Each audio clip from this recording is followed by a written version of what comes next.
There we go, friends, ladies and gentlemen. A very warm welcome to Daily Power Parsha Holiday Edition. This is our Sukkot Edition Daily Power Parsha. But here's the catch. We're not going to talk about the holiday reading.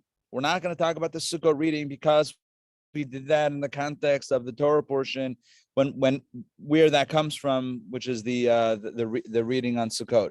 Talks about the offerings that are brought on the holiday and the number of bulls. You know, they start off with 13, and every day you bring one less bull. All right, so that's for another time, which we spoke about.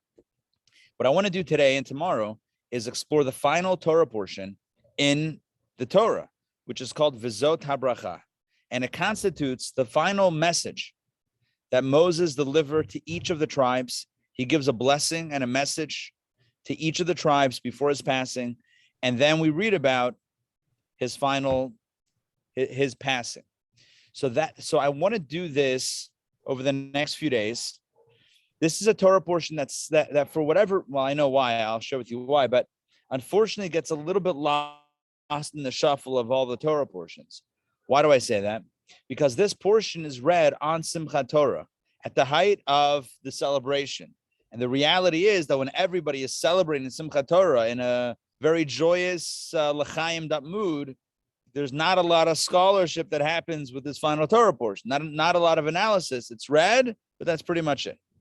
And then on Simchat Torah, when we read the last Torah portion, we begin and start again from the beginning. We read Bereshit, the beginning, Genesis. And then the next Shabbat, we're already reading Bereshit from the beginning. So the last Torah portion is never read on a Shabbat. I mean, it's not read on typically it's not read on a Shabbat. It's read on, if Simchat Torah were to fall out on Shabbat, which I'm not sure if it can, but that's the only time you would read it, theoretically on Shabbat, but it's only read on Simchat Torah. So therefore, Shalom, you can join us. No? Okay. Huh? 1 second. No thanks. No shakshuka for me. Such a nice, thank you for asking, Shalom. What a mensch. The mensch in the bench. Joy. I'll take some. Sounds delicious. Oh. All right, swing on by. You're right in the hood. So it'll be very interesting, and I think very important that we study this final Torah portion a little bit. We got a flavor for what it's about because, again, most of the time it just gets completely lost in the shuffle and in the celebration. Come Monday, just want to give you a rundown. So we're going to do DBP today and tomorrow, Thursday and Friday. Monday is Hoshana Rabbah and Erev Yom Tov again. So Monday is going to be one of those hit or miss. We're not going to be in person for sure not. Whether or not we're going to do it online, it's hit or miss. And then next week we'll be back again Thursday, Friday, but that's going to be for Bereshit. That's going to be for the beginning, for the opening Torah portion of the Torah. So this is our time now over the next few days to study Vezot Habrachah. So without further ado, let's jump into it. I'm going to get this rocking and rolling. Let's see what our friends over at Chabad.org have lined up. They do not have lined up what we are looking for. So give me a moment here quickly. Text and writings, Parsha, all Parshas, Vezot Habrachah. You have to, they always send you to the current Parsha, but they're considering the holiday as the current Parsha. So we have to do a bit of an end around over here, work around, Vezot Habrachah, Torah reading, good to go. Okay, I'm going to share my screen with you, and we are moments away from starting the inside text. Okay, here we go. Torah reading for Vezot Habrachah. You can see it right there, Vezot Habrachah. Vezot Habrachah, by the way, means, and this is the blessing. Literally, Vizot, and this is Habrachah, the blessing. So let's begin Deuteronomy chapter 33, verse number 1. The goal today is going to be to cover 1, 2, and 3 of the readings, first 3 or 4. Let's see how far we get. And this is the blessing with which Moses, the man of God, blessed the children of Israel just before his death. This is 100% taking place on the last day of his life, the day of his passing, his birthday, the 7th of Adar, 2488, the year 2488 from creation. This is the blessing that Moses gave to the children of Israel right before his passing. Verse number 2, Moses said, the Lord came from Sinai and shone forth from Seir to them. He appeared from Mount Paran and came with some of the holy myriads. From his right hand was a fiery law for them. Now, obviously, God doesn't have a body, nor does God have a right hand, right? So this is meant to be metaphoric, euphemistic. It's not meant to be literal. It's meant to be figurative. We have a nice strong wind blowing through my sukkah, and the sukkah, Baruch Hashem, we got a new sukkah this year. It's holding up pretty nicely. Just going to say that. I don't know if you could hear the wind rustling, but I'm looking at the walls. You could also see this pole behind me. I'm not no swaying over here. All right, that's good news. That's good news. So from God's right hand was a fiery law for them. Law is capitalized. That's referring to the Torah. Indeed, let's continue. You, God, showed love for peoples. All his holy ones are in your hand, for they let themselves be centered at your feet, bearing your utterances. These are very poetic words, and we're going to toggle Rashi in a moment and go back to get the full meaning of these verses. Torah tziva lanu Moshe morasha kihilat Yaakov. One of the first verses that children learn when they first begin to study Torah is verse number 4. The Torah that Moses commanded us is a legacy for the congregation of Jacob. Legacy means like an inheritance. The Rebbe said many times, what's the meaning of inheritance? Whether you like it or not, it's yours, right? And inheritance means you don't need to buy it. You don't need to barter for it. You don't need to negotiate for it. It's your inheritance. The Torah is our inheritance. It's every single one of our inheritance, whatever the right tense is over there. All right, let's continue. And God was a king in Yeshurun. Whenever the sum total of the people were gathered and the tribes of Israel were together. Okay, now he's going to get to Reuben, and he's going to go through the tribes and give each one a blessing or a point of comment. But before we do that, let's now go back and look at some Rashis over there.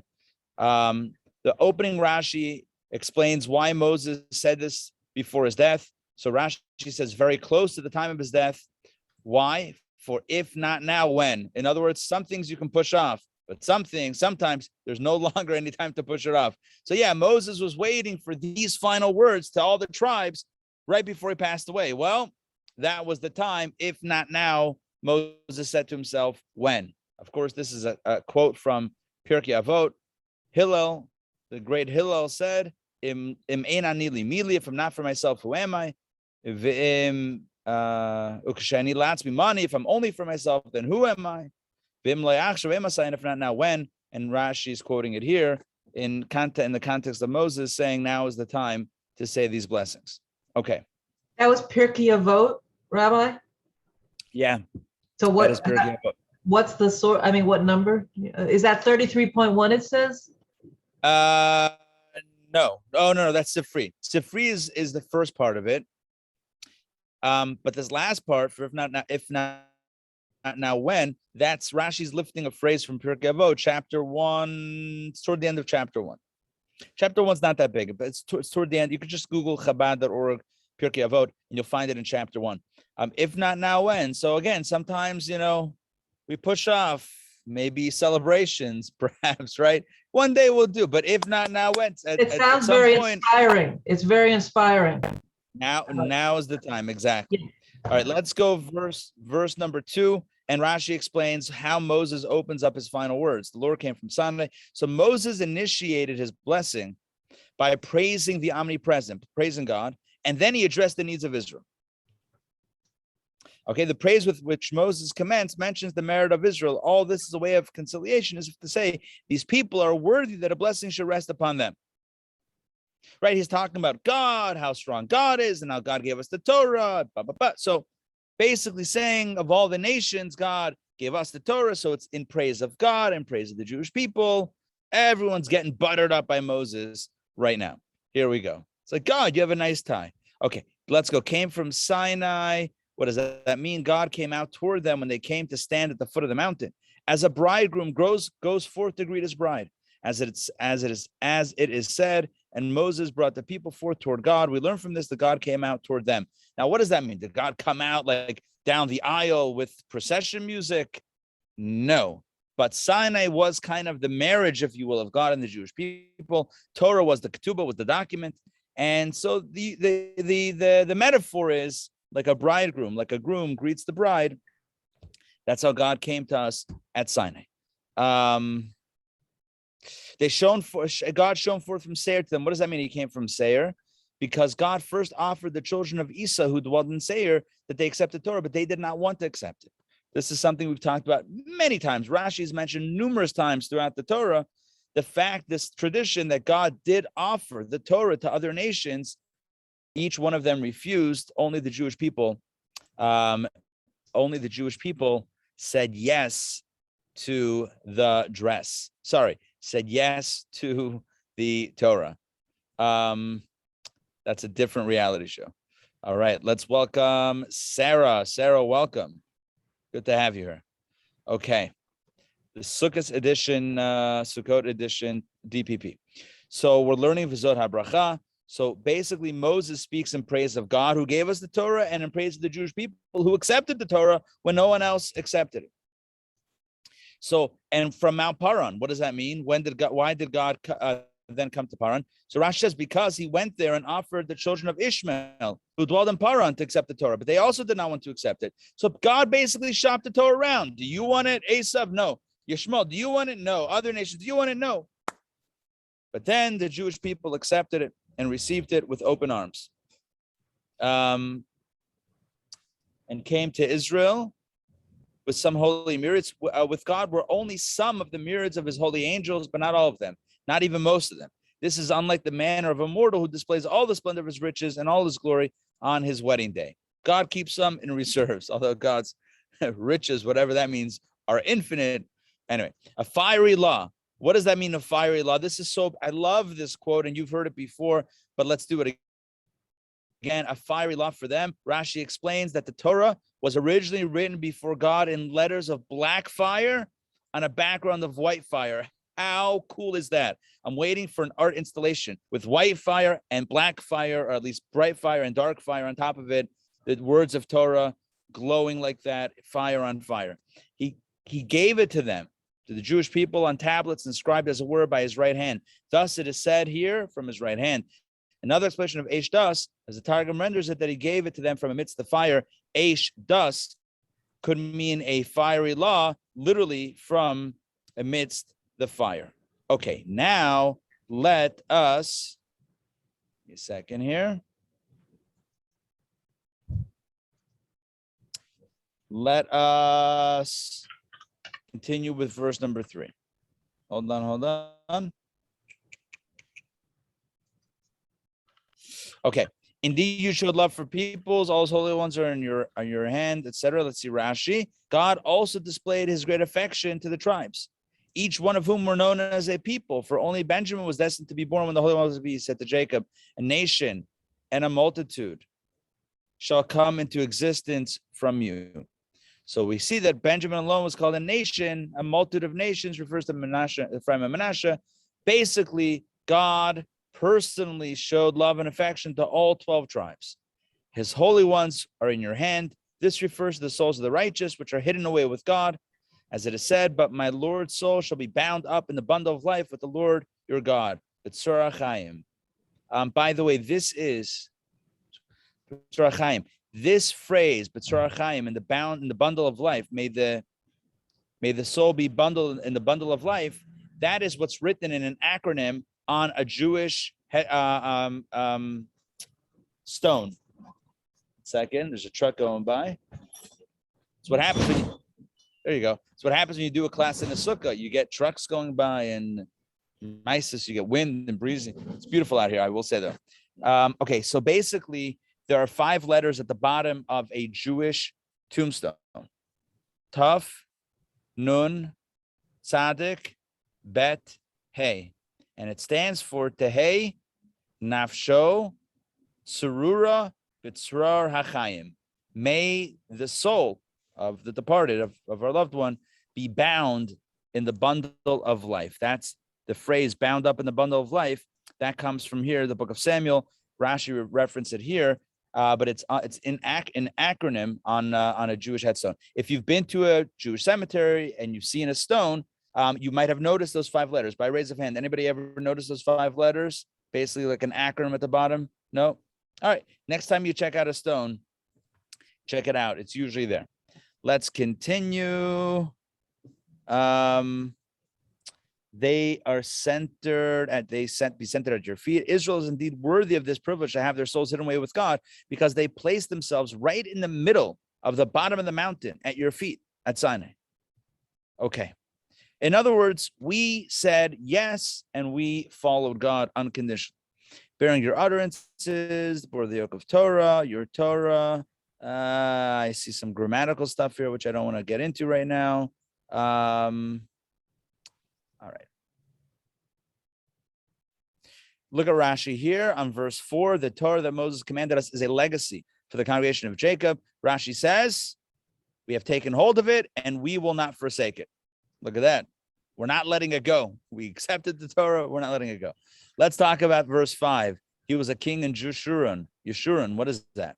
He, God, was king in Yeshurun, i.e. the yoke of God's sovereignty was always upon them, upon the Jewish people. Whenever the sum total of the people were gathered, what does that mean? Rashi says that every gathering of Rashi, meaning whenever their number is gathered. Rashi,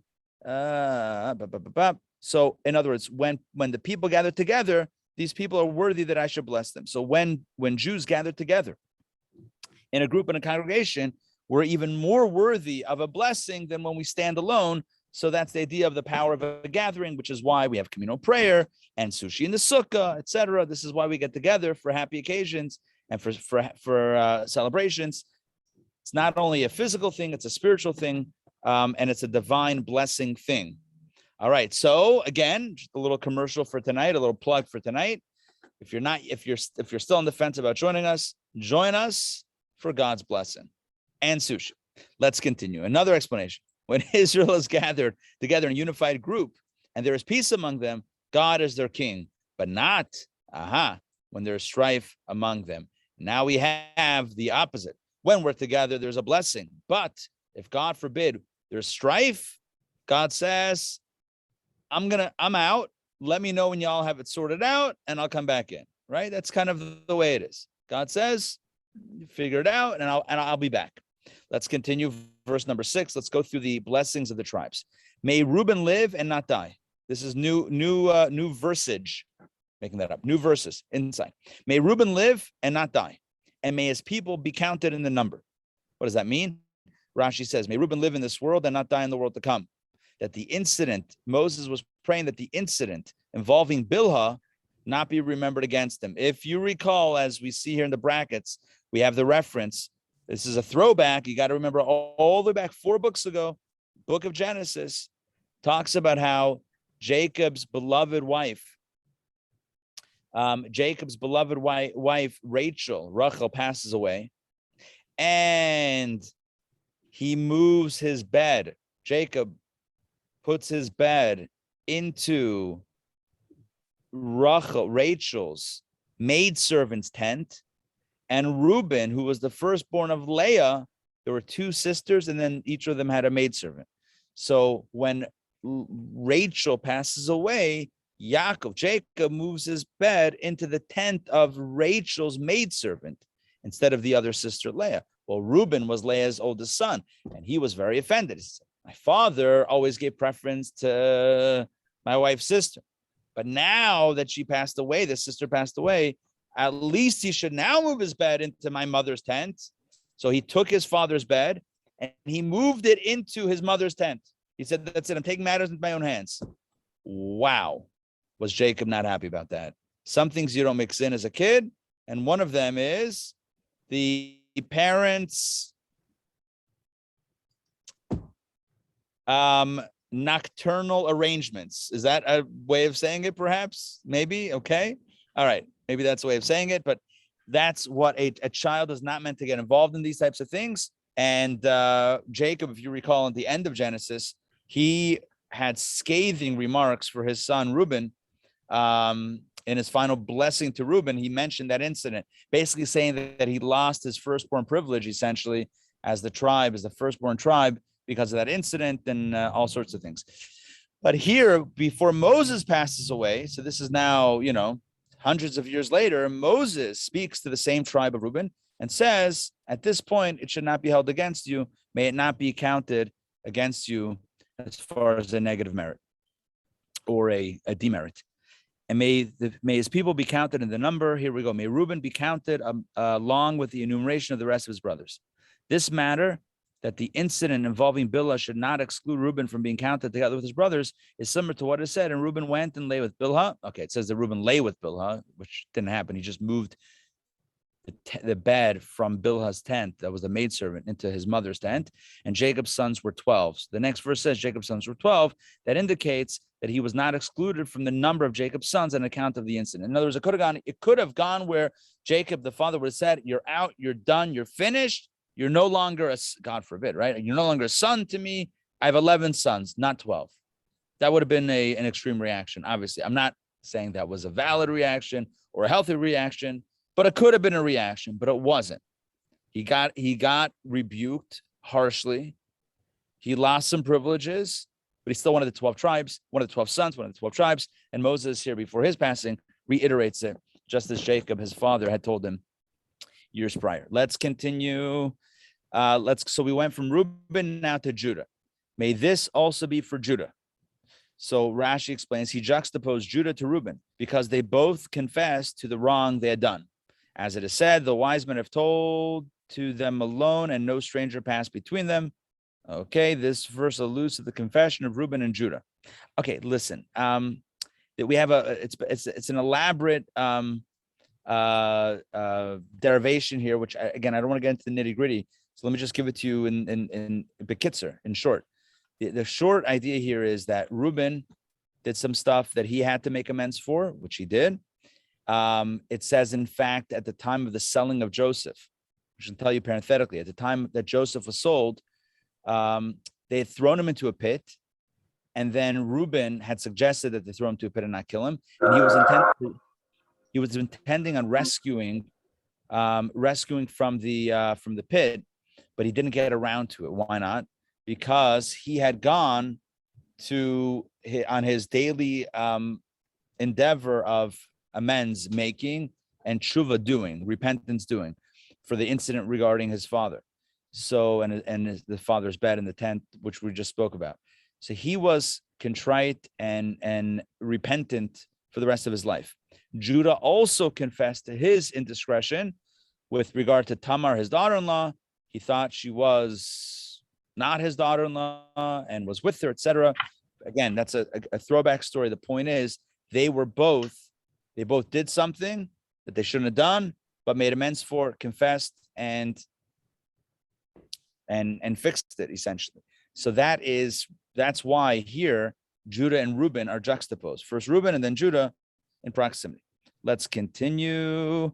O Lord, hearken to Judah's voice. The next Rashi says, this refers to the descendants of Judah, the prayer of David and Solomon, and the prayer of Asa because of the Ethiopians, and that of Yehoshaphat on account of the Ammonites, and that of Hezekiah because of Sancherib. These are various Jewish leaders and kings that prayed and were answered, and they were all from the Davidic dynasty, which comes from the tribe of Judah.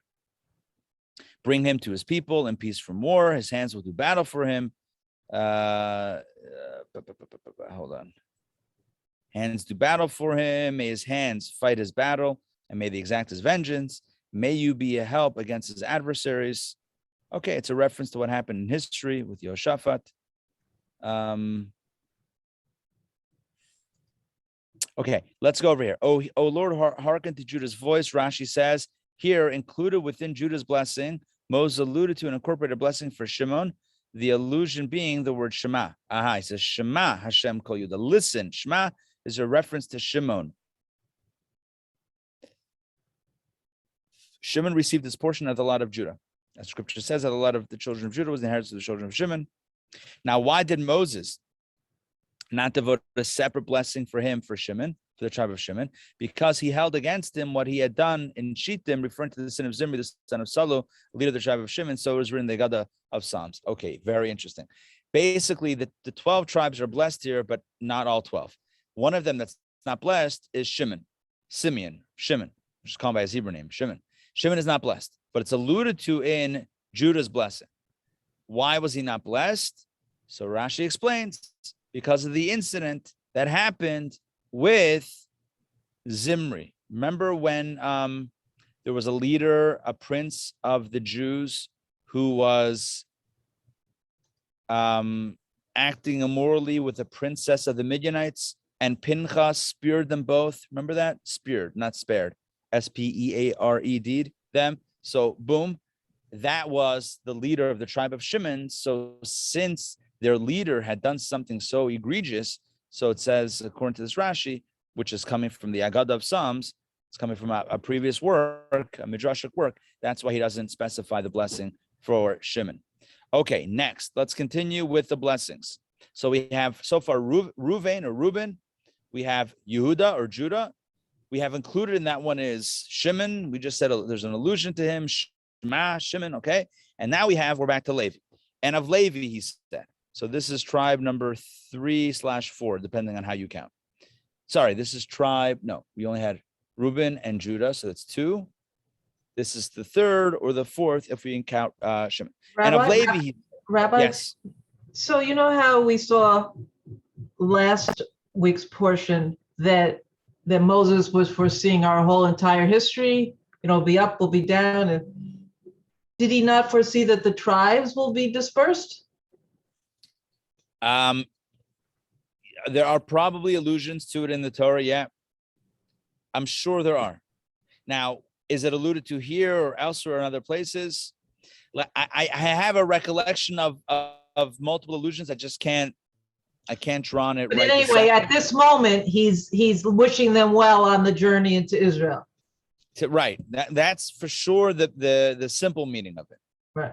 Right. Can we find allusions to the fact that at some point most of these tribes essentially are going to be scattered and lost until Mashiach? Possibly. I would say yes. And again, I kind of remember something like that. But exactly what, where, when, maybe it'll come up here in the Rashi as we go through. Okay, now of Levi.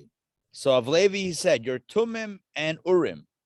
That's the Urim and Tumim for those following along.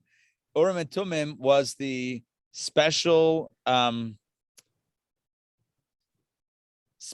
know what the right, parchment or whatever that was placed inside the breastplate of the high priest. Okay, so this is referring to the choshen and to the breastplate.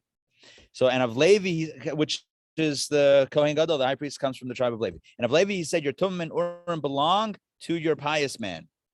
Your pious man is a reference to, of course, the high priest, whom you tested at Massa and whom you tried at the waters of Meribah, who said of his father and his mother, the Levite said of his father and his mother, I do not see him, neither did he recognize his brothers, nor did he know his children, for they observed your word and kept your covenant. And that's a reference, as we'll see in Rashi in a moment, that's a reference to the fact that the tribe of Levi were the ones that exacted punishment after the sin of the golden calf. The tribe of Levi did not participate in that sin. And half siblings, if they had half siblings that were directly participants in the sin of the golden calf, they executed following that sin, even though they might have been somewhat related. That's what it means. They didn't look at their brothers, and they didn't say, well, it's my brother or my half brother, so therefore I'm not going to do it. Justice is justice, and they did what God had asked them to do. So let's look at, let's continue.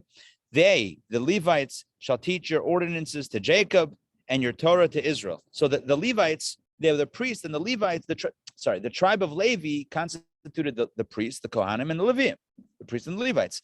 They always were the ministers of the Jewish people and the teachers. So they shall teach your ordinances to Jacob and your Torah to Israel. They shall place incense before you and burnt offerings upon your altar. Yeah, they were the ones to serve in the temple. May the Lord bless his army. You see that? He calls the spiritual servants his army. It's an interesting phrase, right? Not an army of guns and knives or whatever. This is whatever they used, 3,300 years ago. Whatever, right? Whatever weapons. Not that army, his spiritual army, the God squad. May the Lord bless his army and favorably accept the work of his hands, strike the loins of those who rise up against him and his enemies, so that they will not recover. Let's look at Rashi on Judah's blessing, on Levi's blessing. Oh, I'm sorry. Moses, well, I may have misspoken a little bit. Moses is addressing the Shekhinah about your Tum and Urim are referring to God's Tum and Urim. That the Levites, that the high priest was charged with, whom you tested at Massa, spoken in praise of the Levites, for they did not complain when the others who complained. So whenever the Jews complained, it was never the women. Number one, women never complained, and the Levium, the Levites, the tribe of Levi, they were never involved in the complaints. Massa, Meriva, that's a different place where they complained of water or food, whatever it was. And whom you tried. Rashi says, you tested him, Levi, at the waters of Meribah, and he came out faithful. Another explanation. Okay, no. Who said of his father and his mother, I did not see him. Rashi says, Moses says, when Israel sinned with the golden calf, and I said, whoever is for the Lord, come to me, all the sons of Levi assembled to me. And I ordered them to kill those guilty of worshiping the golden calf, even one's mother's father, if he was an ordinary Israelite. Oh, wow, one's own grandfather. If he was an ordinary Israelite and not a Levite, or his brother from his mother, if his brother's father was not a Levite, or the son of his daughter whose husband was not a Levite, and they did so. It is, however, impossible to explain. This means literally his father and his brother from his father, and likewise literally his sons, because all these were Levites. Another tribe of Levi sinned, as it is said, and all the sons of Levi gathered to him. So again, the point here is, and by the way, am I cutting out? Let me know if I'm cutting out. Did I cut out or no? No? No. Still good? Okay, good. It's telling me that the internet connection is unstable, but I'm assuming that, it doesn't always know the truth. Zoom, it knows a lot, but not always 100%. So getting back to our story, and this is what I told you outside before we were reading in the Rashi, that again, the lineage of tribal affiliation, including the priesthood or the Levitehood, tribe of Levi, it goes by the father. So imagine somebody's a Levite because their father was a Levite, but their mother wasn't a Levite. She married a Levite, but she's not from the tribe of Levi. So her father, right, is not a Levite because she's not a Levite. Her father is from the tribe of, let's say, Reuben. So maybe he was involved in the sin of the golden calf. So when the Levites were told to execute those that were directly involved in planning and orchestrating the golden calf, it might have been even someone's grandfather, potentially. I'm not saying it was, potentially. It could have been. Or one's grandson even. Because if their daughter married a non-Levite, then their son would not be a Levite. And maybe they were involved in the sin of the golden calf. Again, not saying who was or who wasn't, but the point is the Levites were called on to literally execute judgment and punishment. And sometimes it even involved family, relatives, but they did it faithfully because that's what they were called on to do. Kept your covenant. What does that mean? Rashi says the covenant of circumcision. For the ordinary Israelites who were born in the desert did not circumcise their sons. Look at that. The Jews in the desert did not circumcise their sons. You're probably wondering, why not? I would imagine because they were traveling and it's a desert and maybe there's danger involved and you don't have to do it when it's dangerous. Like you have to do the circumcision when the baby's healthy and there's a healthy environment. If you're in the middle of the desert with heat and sand and traveling and all that stuff, so then maybe you're absolved until you get to a settled place. But the Levites didn't take that way out. The Levites were not only circumcised themselves, but they circumcised their sons. Okay, the Levites are the ones to teach your ordinances to Jacob.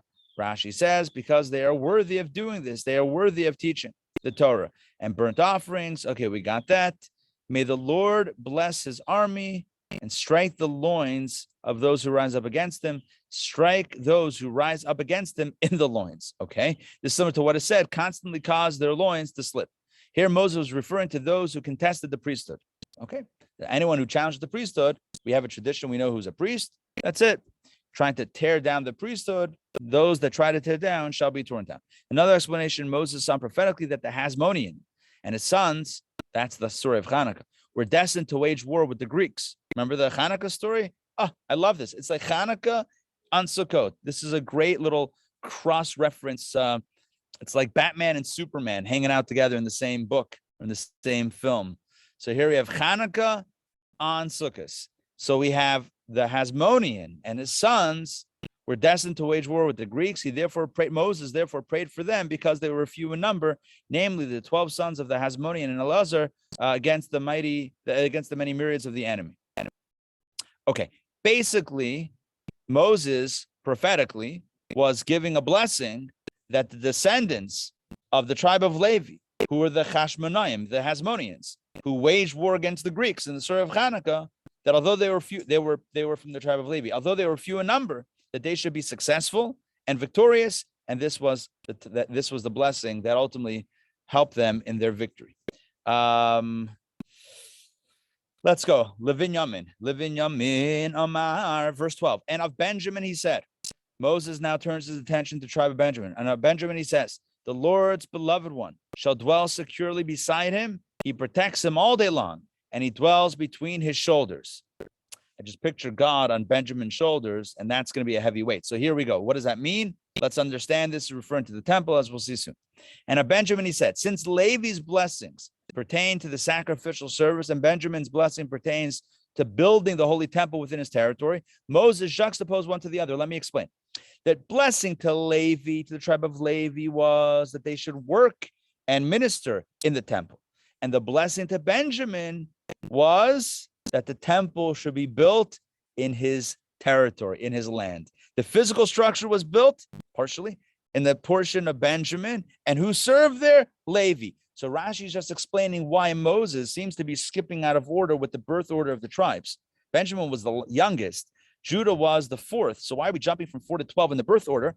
You understand what he's explaining? He's explaining why Moses is jumping around the tribes, because he's juxtaposing the ones who work in the temple with the ones in whose territory the temple was built. Done. He then juxtaposes Joseph immediately after him, because Joseph too had a sanctuary built within his territory, the Mishkan of Shiloh, which was erected in his territory. Okay.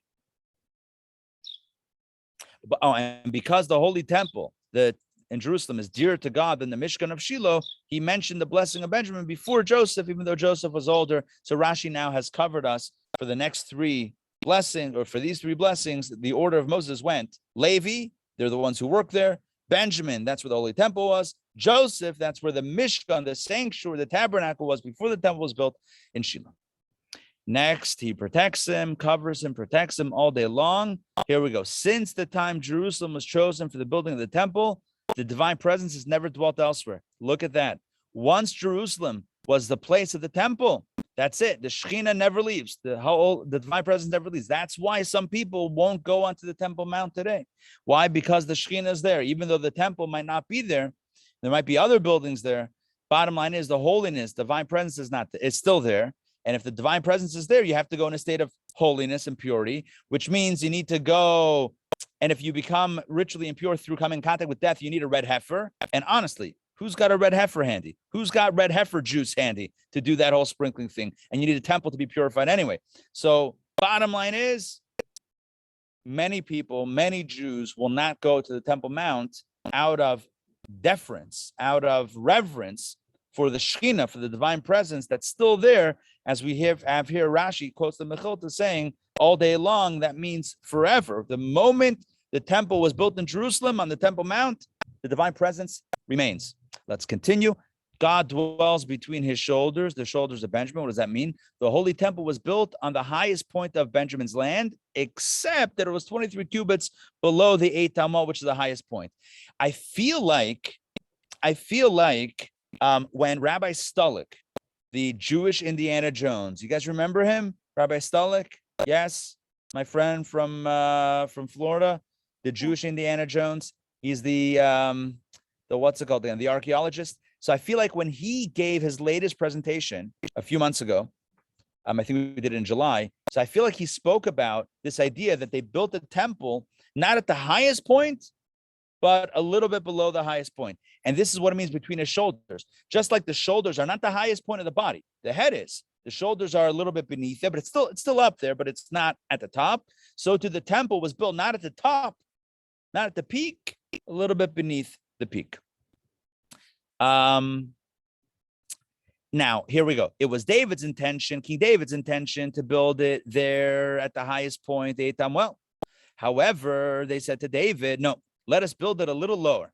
For scripture states, and he dwells between his shoulders, which are lower than the head. And there's no part of an ox more beautiful than his shoulders. Okay, more beautiful than an ox's head is the ox's shoulders. Apparently, I'm not an expert on oxen, but nonetheless, that's what we're learning today. Now let's continue with reading number 3, and let's get more blessings of the tribes. Quick question, And Rabbi. well, yes, sure. So when you said that some will not visit the Temple Mount today, so that includes the Western Wall, right? No, not the Western Wall. Oh, That does not include the Western Wall. Why? The Western Wall is actually the retaining wall of Jerusalem. It's one of the retaining walls. And it's not one of the temple, it's not one of the actual temple, it's the retaining wall. And thus, outside the wall, on that side of the wall, you're safe. It would be inside the wall that would be problematic. Anything in the interior of that wall would be problematic. Outside the wall is 100% fine. you say it's a retaining wall. That's why. That's why that's the closest place. If we're adhering to halacha in its perfect state, that's the closest we can get without needing purification that we can't really achieve right now. That's why that's the space to pray. It's the closest you can get without crossing that line. Again, I know some people do go there, and there's rabbis that have. Again, there are other opinions as well, but I'm just stating what I believe to be the majority opinion. The majority consensus is that hallowed ground. We don't tread casually on that space. Now let's continue with chapter 33, verse 13. Let's talk about Joseph. So we have the juxtaposition of the 3 tribes: Levi, who worked in the temple; Benjamin, in whose land it was built; and Joseph, who housed the Shiloh Mishkan before the temple was built. The Mishkan was the tabernacle that Moses built. When it went into Israel, it traveled around a little bit. It settled for a while in Shiloh, which was in Joseph's territory. So it also was a space of a temple or a portable temple. So it's mentioned here, as Rashi said before. And of Joseph, he said, here's the blessing to Joseph: his land shall be blessed by the Lord with the sweetness of the heavens, with dew, and with the deep that lies below. That's a nice blessing. And with the sweetness of the produce of the sun, and with the sweetness of the moon's yield, and with the crops of the early mountains, and with the sweetness of perennial hills, and with the sweetness of the land and its fullness, and through the contentment of the one who dwells in the thorn bush, may it come upon Joseph's head and upon the crown of the one separated from his brothers. Look at that. Separated from his brothers. That's a reference, of course, to Joseph. Let's do the last verse, and then we'll go back to all the sweetness in the commentary. To his firstborn ox is given glory. Joseph is compared to an ox. His horns are the horns of a Reuben. With them he will gore peoples together throughout all the ends of the earth.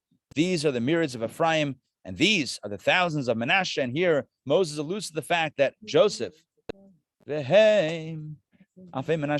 And here, Nassan, if you're coming in, come in already for the cameo. So these are the oh, hey, that's Nassan. Hello. Happy holidays from our tent, our outdoor hut. Oh, hold. Bring. Excuse, just shove over the babka for a second. No, it's a reference. By the way, the mitzvah in the sukkah is to eat in the sukkah and do other things, but eating, you say a special blessing. So I have here Trader Joe's babka in the hut. So if anybody wants to do a blessing and you're in the neighborhood, just stop on by and maybe we'll leave it here. Why not? Say a blessing over the food. Say a blessing leishib sukkah, and that's it. You get your mitzvah in. We'll also have tonight at the sushi event. We'll have plenty of food and blessings, opportunities to shake the lulav and the esrog and all that stuff. But getting back to this last verse, it says the babka's from Brooklyn. Are you kidding me? This is from like Schick's or Green's Bakery. They don't tell you this, but this is pastel. This is like super duper kosher. This is like Brooklyn, like Borough Park level babka here. Sticky babka. Trader Joe's, they know where to source their stuff from. You know, they like white label it. They buy it and then, you know, they hit Trader Joe's on it. But Which one? You go to the one on Monroe? Is that? Yeah, I go to the one right here. But I went today. I really went to get the black and white cookies, what they call them, the half moon cookies, right? Which is also from the same bakery, the same Hasidic bakery. But what are you going to do? They were out. He's like, no, they weren't discontinued. They're coming, but we don't know when. I said, fine, we'll take a bunch of babkas. So we have a bunch of babkas for now and for tonight. let's get back inside. So with them, we said he will go. I'm just going to read the last verse again. To his firstborn ox is given glory. To his horns are the horns of Reuben. With them he will give poor peoples together throughout all the ends of the earth. These are the myriads of Ephraim, and these are the thousands of Manasseh. Let's get back to Rashi. And with this, we're going to close it out. We'll just do 3 readings today. We'll finish up the Torah portion tomorrow. So let's do the Rashis. His land shall be blessed by the Lord. Rashi says, based on the Sifri, for throughout the inheritance of all the tribes, there was no land more full of goodness than Joseph's land. Look at that. Joseph always gets the best. You can imagine the tribes later on in history, always gets the best, gets the coat, gets the best land. It's not fair. Delicacies and sweetness. Oh, by the way, if you're wondering, like, what did Joseph's land grow already? Like, what was so sweet about it? Babka. It grew, right? Trader Joe's is Joseph, Trader Joseph, and they grew sweet babka. Chocolate Brooklyn babka grew originally. It's a throwback. It's now, Okay, back here. None of what I just said is accurate, as you guys know. The deep, the waters which lie in the depth of the earth ascend and moisten the land from below. Look at that. Look at that. The land is fertile because the waters are self-irrigating or irrigate the land. You find that in the case of each tribe, Moses' blessing resembles Jacob's blessing to the same tribe. For instance, Jacob blessed Joseph with also the idea that the depths, the water should come up and irrigate the land. Okay, with the sweetness of the produce of the sun, for Joseph's land was exposed to the sun, which sweetened its fruit. Yeah, if you're growing something, you need sunlight. The moon's yield, what's that? Some fruits are ripened by the moon. So some by the sun, some by the moon. Now, which one's by the moon? Now, let's say you're a farmer and you're learning Torah and you're like, oh, I don't know which fruit, which yield is sweetened, ripened by the moon. So Rashi says these are cucumbers and gourds. Now you know. Now you know. It's not the sun, it's the moon. There you go. Another explanation. This refers to fruits which the earth expels and brings them out from itself, month by month, yerach by yerach. That's what the moon by moon, month by month. Okay. With the crop of the early mountains, what does that mean? The blessed with the fruits that are the first to ripen. For its mountains advanced the ripening of their fruits, thus the early mountains. Interesting. So the fruits of Joseph's territory, the mountains, they ripen first. Okay. Another explanation, the verse teaches us that their creation, the mountains in the territory of Joseph preceded all other mountains. Right. So when the mountains were created, which mountains were created first? Joseph. Joseph is getting definitely, he's not getting the short end of the stick. Let's put it that way. The sweetness of perennial hills. By the way, Perennial Hills is a new development opening up. I saw in Atlanta. Joking, but it does sound like a good name for development. No, Perennial Hills. Anyway, the sweetness of Perennial Hills, Givot Olam, hills which produce fruit continuously and do not cease to produce fruit even because of lack of rain. Oh, I wish my peach tree would work like that. Right? These are trees that year in, year out, no matter what. That's it. Next year, by the way, squirrels. Since I'm outside, I feel like I can speak to the squirrels right now. Squirrels, we're on to you, and just watch out because we may or may not get those peaches before y'all clean the tree. Did I tell you what happened? I told you what happened this year, right? One night, the squirrels, just literally hundreds of peaches went in one night. Let's continue. Through the contentment of the one who dwells in the thorn bush. What does that mean? The one who dwells in the bush. But what does that mean? May the land of Joseph be blessed through the favorable acceptance and contentment of the Holy One of He, who first revealed himself to Moses in a thorn bush. That's a reference to God. Through his contentment and appeasement. Okay. May it come, the blessing will come upon Joseph's head, the one separated from his brothers, Joseph, who was separated from his brothers through his being sold. Okay, we got that reference. That was an easy one to pick up on. To his firstborn ox is given glory. What does that mean? There are some instances. No. Okay, here we go. This is referring to the king who will descend from Joseph, namely Joshua. Oh, well, there you go. Joshua, who was going to be the next Jewish leader after Moses, like that day, the next day. So this was a descent from Joseph. So this is a reference to this firstborn ox or this leader that is going to emanate from Joseph or is emanating from Joseph, namely Joshua. Next, his ox, whose strength is as mighty as that of an ox to conquer many kings, right? Because Joshua, leading the Jews into the land of Israel, had to conquer many kings, many nations, is given glory. It was given to him when Moses transferred some of his attribute of majesty to Joshua when he became leader. As it says, God said to Moses, and you shall give some of your majesty to him. So his glory was, Moses gave his own glory to Joshua to be the next leader. His horns are the horns of Reuben. The ox is powerful, but its horns are not beautiful. On the other hand, the Reuben has beautiful horns, but it is not powerful. So Moses did the old hybrid. He blessed Joshua with the power of an ox and the beauty of a Reuben's horns. Now, what's a Reuben? Is a Reuben a ram? I don't know. It's what the ox is strong, but the horns are not strong. The Reuben's horns are strong, but the actual Reuben is not strong. So you get the strength of an ox and the horns of a Reuben, and that is the magic combo. The ends of the earth. This refers to the 31 kings whom Joshua conquered in the land of Israel. 31 kings. That's a lot of kings, my friends. It's a lot of kings that Joshua conquered. Is it possible that all these kings were from the land of Israel? No. There was not one king or ruler who did not acquire for himself a palace and a holding in the land of Israel, even though he belonged to another country. In other words, there were 7 nations in Israel, in Canaan. So why 31? Because all of the other kings have vacation homes in Israel as well. Everyone had a chalet, yeah, a villa, a palace, etc., fortress. So they had to conquer all these guys. And why so? Because the land of Israel was considered distinguished to all of them. As it is said of the land of Israel, the finest inheritance of the host of the nations. For this reason, that's why the 31 kings are referred to as the ends of the earth, because they were not indigenous, if you will, to Israel. They came from the ends of the earth and had places in Israel. And Joshua had to conquer those palaces and strongholds as well. These are the myriads of Ephraim, the ones who are to be gored are the myriads who will be killed by Joshua, who was descended from Ephraim, and the thousands of Manasseh. They are the thousands killed in Midian by Gideon, who was descended from Manasseh, Joseph's older son. As it says now, Zebah and Zalmunna were in Karkar, and the verse continues. Okay, many thousands of hosts which were there. Okay, bottom line is, these are the blessings. We've read blessings today. Moses' final blessings to the people, the last Torah portion. This is it. This is it. This is the grand finale. We read about the blessing to Reuben.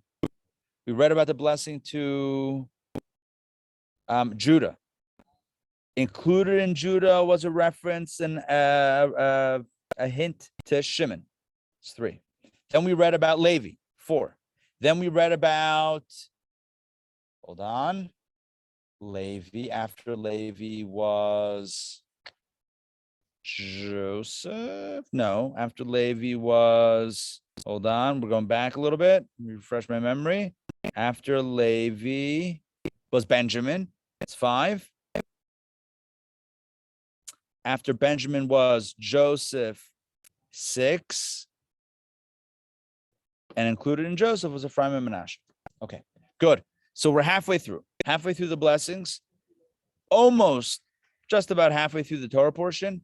Tomorrow, please God, same bad time, same bad channel, we will pick it up and conclude the Torah, and we'll do a huge chazak v'nis chazek, because we started last year with Bereshit, with Genesis. We will conclude, please God, tomorrow with Vezot Habrachah. That is going to be huge celebration.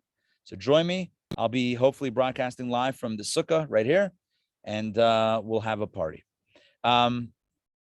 Okay, don't forget, quick announcement. Don't forget to do all your mitzvot on Sukkot. So if you want to know what are the mitzvot on these chol these intermediate days between, the first few days are like a holiday, like Shabbat, where we don't do any work. The last few days are also like that, but the intermediate days, there's a little bit more flexibility, but there's still some special mitzvot. One of them is, of course, eating in the sukkah and hanging out in the sukkah, entertaining in the sukkah, right? That whole thing. And when you're in the sukkah and you eat something that's of a grain-based, like a mezonot blessing, like cake, cookies, or bread, hamotzi, something of more of a substantive nature. So you say the blessing over the food, and then you say a special blessing called Leishe Basukah, which is the blessing of which we mentioned, the mitzvah of eating in a sukkah or dwelling in a sukkah. And then that's the mitzvah of eating in the sukkah. And then we also do the lulav and the etrog. We shake the palm branch and the citron and all that good stuff. So that all of that, those are the two major mitzvot nowadays. So if anybody wants to come over to do it in my sukkah, my house, just text me or call me and we can arrange a time to do that with pleasure. If you're joining us tonight at 7, of course, that's why we're gathering tonight. See, the marketing said it's about sushi in the sukkah. The real reason is to do a mitzvah in the sukkah. What do you mean? Just sushi in the sukkah for no reason? Mitzvah. So we're going to have the food and the drink and the opportunity to shake the lulav and the esrog, and also a lot of fun. It's going to be a huge amount of sushi and sushi making and all that good stuff, and some other accoutrements and fun surprises. So join us tonight at 8 p.m. 7 p.m. 7 p.m. Sorry, thank you. 7 p.m. for sushi in the sukkah at Chabad Intown, which is 2 blocks that way. 2 blocks. Tomorrow, past my sister are here. you going to have the Right. DPP Yes, tomorrow? yes. Tomorrow, not only are we having DPP, tomorrow is like the most important DPP. It's not the most important. Every day is the most important. But tomorrow is when we finish the Torah. We're going to finish Oh, wow. studying Vezot Habrachah. Because next week, Monday is not going to happen. It's going to be Erev Yom Tov. I know already.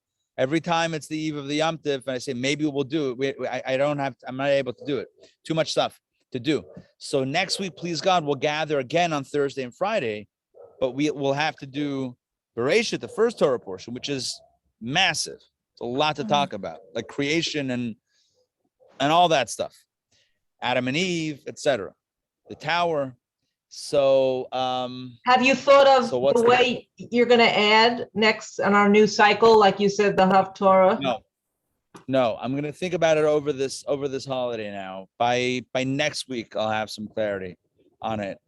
What we want But we're to do. starting Weigh it with in. the- You guys have any thoughts? No, I just thought, I mean, I know it's too much for our daily session, but I would like some other means to do the following books. Right.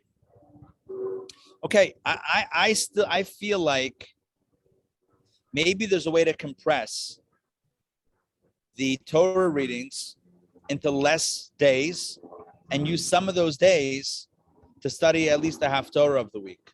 Yes. So we get the book of the prophet, the weekly book of the prophet, for that Torah portion. Yes. And then we get, I feel like that's at least one step that we can do.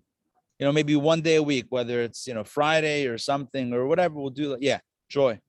I think it's a hold great on. idea, Yeah. and we could try it. If it works, we go forward. And if you Yeah. pick a Haftorah that you find particularly meaningful and do that. Right. Yeah. Well, every week there's a new one. Right. So we could study the weekly one. We'll read through it. It's not that long. We'll read through it. We'll share some insights. And I think that's a good way to go into Shabbat. It might be a good way to enter. But then we have the complete readings. Then we have the complete Saturday readings for the week. Right. Because if you look at this, right, you have 1, 2, 3, 4, 5, 6, 7. Maftir, which is really the last part of the 7th reading, so it's not anything new. But then you have the Haftorah, right? And this is important. By the way, the Haftorah for Vezot Habrachah is what Donna was alluding to before, which is Joshua chapter 1, which is the next book. And it was after the death of Moses. This is like this is it. This is it. Right. I mean, it's nice to constantly review the Torah, but it's also nice to continue the story.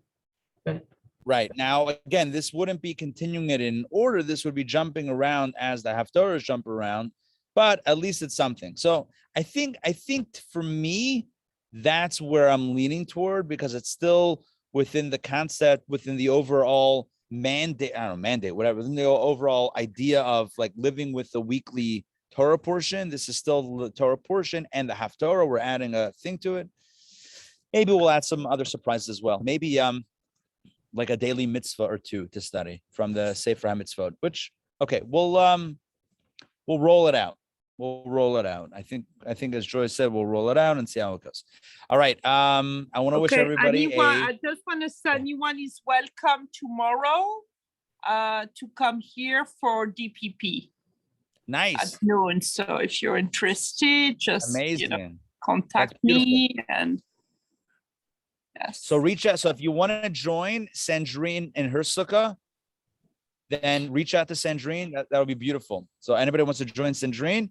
So yeah. And if you don't have my contact, you can ask Rabbi Sollish, Rabbi Yang.